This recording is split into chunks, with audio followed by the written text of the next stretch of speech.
que eu ia fazer? Eu vou fazer em 5, 10 minutos, porque é o capítulo 4. Eu ia falar só o que é o capítulo 4. Então, a gente está estimando parâmetros. Assim, parâmetros são constantes, né? Eles são dados de estimação.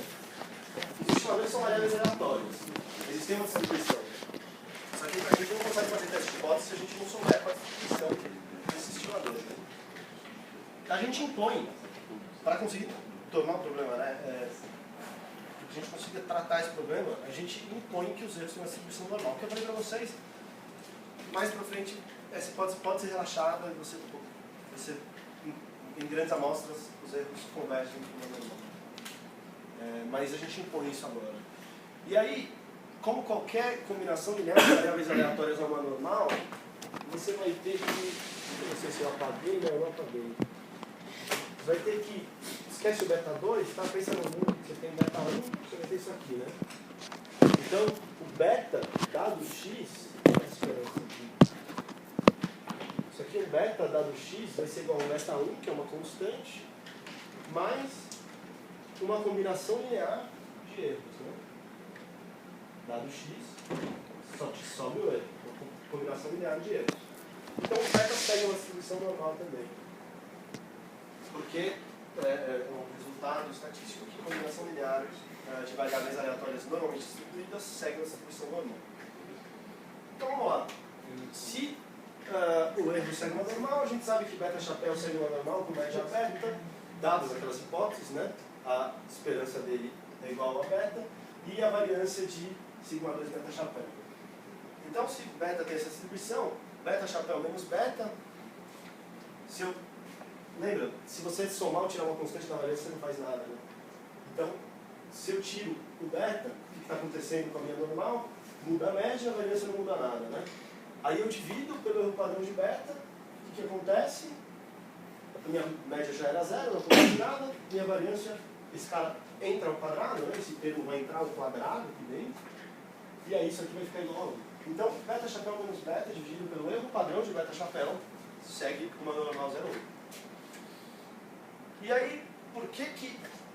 isso eu vou passar rápido, não sei se é tão importante. Por que que beta chapéu...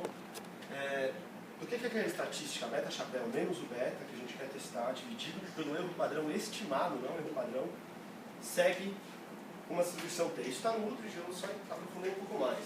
Tem um resultado estatístico que se duas variáveis aleatórias independentes quaisquer seguem, uma segue uma normal padrão e outra segue uma aqui quadrado com k graus de liberdade, essa razão, uma pela raiz da outra, ponderada pela raiz do grau de liberdade dessa outra variável, segue uma distribuição T com k graus de liberdade.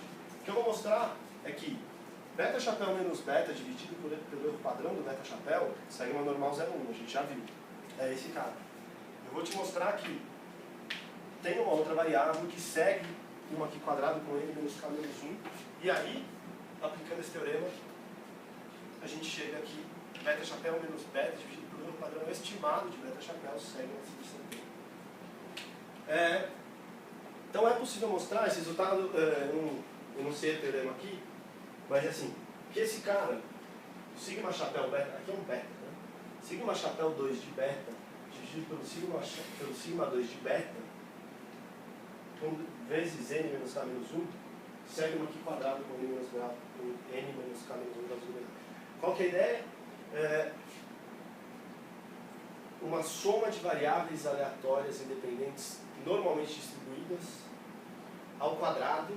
Então pega n normais padrões e soma elas ao quadrado. Elas vão seguir uma distribuição normal, uma distribuição de quadrado com n graus de liberdade. O que você está fazendo aqui é pegar essa variável que segue uma distribuição normal. Essa variável, dividida por isso aqui, ela vai seguir uma normal 0,1. Tá? E aí você pondera por esse cara, você mostra que elas seguem um quadrado em menos k menos 1. Tá?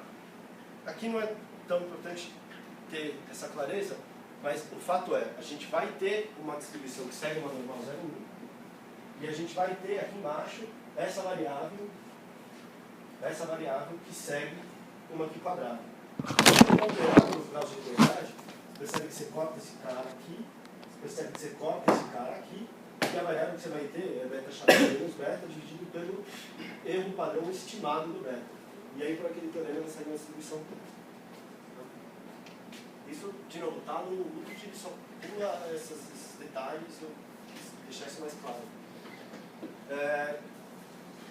Então, a gente viu que sobre o negócio de normalidade, aquele cara lá segue uma distribuição normal, uma distribuição T com N menos K menos 1. Se o H0 é que beta é igual a 0, então, beta chapéu sobre o padrão de beta chapéu é a estatística T que a gente quer testar.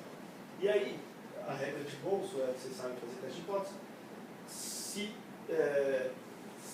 eu tiver aqui num teste normal de bicaudal, diferente de 0, você rejeita se o módulo do T que você encontrar for maior do que o T crítico lá da tabela. Para um unicaudal, você olha só para uma das causas para fazer diferença. E aí aqui eu escrevi o caso geral, né? Se você quer testar que beta é igual a B, sua estatística de teste é dada por isso. Tá? Intervalo de confiança, como é que a gente monta o intervalo de confiança? É um parâmetro que a gente estimou, mais o T associado a ele, então com 95% de significância, o T é 1,96, vezes o erro padrão estimado do beta. Qual que é a interpretação, né, disso aqui? Se você puder tirar várias amostras aleatórias, então você está olhando só para amostras, mas se você tiver várias amostras aleatórias, então o beta que você desconhece, o beta da população, ele vai estar dentro daquele intervalo de confiança, o beta que você estimar vai estar dentro daquele intervalo de confiança em X% dos casos. Então, sei lá, 95% dos casos, o parâmetro populacional vai estar dentro daquele intervalo de confiança. É isso que você está dizendo. Então, um exemplo, eu ia até falar, às vezes você quer provar que... Às vezes é interessante você fazer alguma coisa, quando você está fazendo uma pesquisa, e mostrar que uma variável não tem impacto nas observáveis, porque provavelmente é uma variável que você não vai conseguir para uma regressão, ou por alguma razão você quer mostrar que aquela variável não tem impacto nas outras observáveis, porque se ela tiver vai te gerar viés. Aí você roda essa variável contra um monte de observáveis, sei lá, pensa na PNAD, educação, renda, escolaridade, educação, mas várias coisas, educação dos pais, roda com um monte de coisa.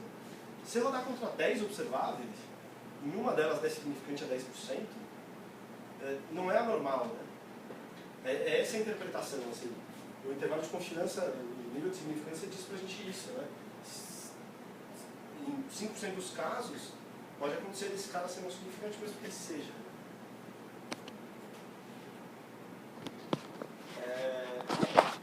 E aí, eu ia falar do teste F, bem rapidamente. Por que o teste F tem essa distribuição? Essa distribuição, essa coisa um pouco mais chata, eu fui até olhar com mais calma como eu olhava direito. Na verdade, o único resultado aqui que dá para enunciar é que a razão de duas quadrados independentes, eu não coloquei lá, ela segue uma razão de duas quadrados, a razão delas segue a distribuição F. Isso é um pouco mais chato de mostrar. O que é o teste F? O teste F é um teste de restrição. E quando a gente fala em teste de restrição, a gente está querendo dizer que você está restringindo alguns valores do seu modelo. Então, o mais usual é você colocar que os seus betas são zero. Então, você tem um modelo y igual a beta 0 mais um beta 1 x mais beta k x. Você quer rodar um modelo que você quer rodar isso aqui.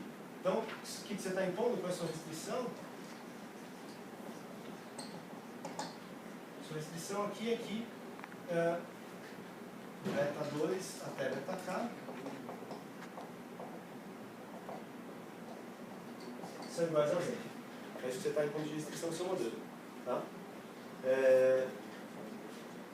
E essa é uma estatística que ela leva em consideração os graus de liberdade dos dois modelos e o grau de ajuste dos dois modelos. Essa é uma fórmula que vocês têm que saber. Vocês têm que saber chegar nessa fórmula, vocês têm que saber trabalhar com R2 em função de outros dados que te derem e tal. Isso é um negócio que você tem que saber, porque vocês viram assim. Tinha exercício que era calcular o R, calcular a estatística F. E a gente não dava o R. Tinha que sacar que o R era zero, né? O R quadrado era zero. Então, às vezes, sei lá, vai ter variância de alguma coisa, vai ter correlação, correlação é o R2 ao quadrado, né? Então tem que saber trabalhar com isso. Como é que eu sei o SQR estrito quando todos os x são zero? O SQR é zero, mas e o SQR? mas você pode usar outra fórmula, né? Não, sim, porque a Paula disse que se o y mudasse, eu não conseguiria usar a fórmula do R. Tá. Mas que teria essa diferença, aí eu ia ter que usar o SQR. Como que acha o SQR restrito? Ele vai ser igual ao SQT, né? Alguém tem que te dar essa informação, né? Tá, entendi. Entendeu? Você não vai explicar nada, né? Ele vai ser igual a toda a variação da amostra. Você tem que ter essa informação. Mas é fácil essa informação, né? Essa informação, essa informação é a variância de Y, né?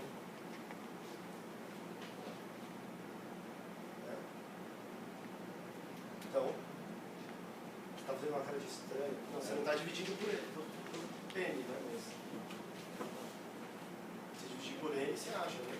Não acha? Não é isso aqui? Não é esse negócio? Esse negócio não é a variância de Y? Então, sei lá. Quando é que não pode usar F quadrado? Quando... Então, não sei. Qual que é? Acredito que quando o y muda de um modelo para o outro, você não pode igualar os SQTs, porque você deriva a fórmula do R quadrado assumindo que os SQTs são iguais. Sim. Então, se de uma fórmula para outra mudar o SQT, você não consegue. Sim, é verdade, é verdade. Se chegar daqui para cá, né, tem que dividir pelo SQT, né? Pela soma dos quadrados totais, né? A soma dos quadrados totais muda, né, se você multiplicar isso por uma constante, né? A soma dos quadrados totais não é variante do Y, ela muda, né? Se você multiplicar por uma constante. Se você fizer essa correção também pela variância. É isso, pessoal. Eu estou preparado, sempre meio corrido e